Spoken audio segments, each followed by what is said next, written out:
Hello மக்களே, இன்றைக்கி weight loss சேலஞ்சில் டே 5 இன்றைக்கி வெயிட் பார்த்திங்கன்னா 64 அப்படியே இருக்குது. வெயிட் வந்து ஸ்டேபிள் ஆகிறதுக்கு 1 வீக் டைம் எடுக்குங்க. அது வரைக்கும் அப்ஸ் அண்ட் டவுன்ஸ் தான் இருக்கும். நீங்கள் வந்து டயட் ரெகுலராக ஃபாலோ பண்ணுங்கள், கண்டிப்பாக டிக்ரீஸ் ஆகும். ஆஸ் யூஷுவல் எம்டி ஸ்டொமக்கில் detox water with chia seeds add பண்ணி நான் எடுத்திருக்கேன். இதோட ரெசிபி நான் தனி வீடியோவாகவே உங்களுக்கு சூனாக ஷேர் பண்ணுறேங்க. மார்னிங் பார்த்திங்கன்னா சாலட், இன்றைக்கி வந்து கருப்பு மூக்கல்ல சாலட் எடுத்திருக்கேன்.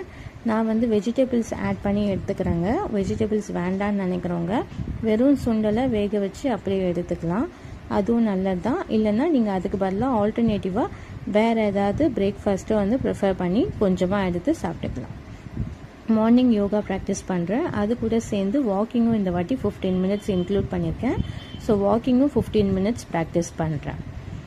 ஆஃப்டர்நூன் பார்த்திங்கன்னா லன்ச் எதுவும் இன்றைக்கி பெருசாக பிளான் பண்ணலை, கொஞ்சம் லேசியாக இருந்ததுனால சிம்பிள் லன்ச் தான். ஒயிட் ரைஸ், கொஞ்சம் குருமா, அப்புறம் வந்து எக் வச்சு என்னோட லன்ச்சும் ஃபினிஷ் ஆகிடுச்சு. நீங்கள் வேறு எதுனா வெஜிடபிள்ஸ் ஆட் பண்ணி எடுத்துக்கோங்க. ஈவினிங் பார்த்திங்கன்னா போமோகிரானட், எனக்கு போமோகிரானட் அவைலபிளாக இருந்துச்சு. உங்களுக்கு வேறு ஏதாவது ஃப்ரூட்ஸ் இருந்தால் கூட நீங்கள் எடுத்துக்கலாம். நைட்டு 8 o'clock முன்னாடி டின்னர் ஃபினிஷ் பண்ணிவிடுங்க. இன்றைக்கி இடியாப்பமும் சிக்கன் குருமாவும் வச்சு என்னோட டின்னர் ஃபினிஷ் பண்ணிட்டோம். நிறைய பேர் சப்போர்ட் பண்ணுறீங்க, தேங்க்ஸ் ஃபார் சப்போர்ட்டிங். சப்ஸ்கிரைப் பண்ணாதுங்க, சப்ஸ்கிரைப் பண்ணிவிட்டு இந்த வீடியோ பாருங்கள். தேங்க்யூ.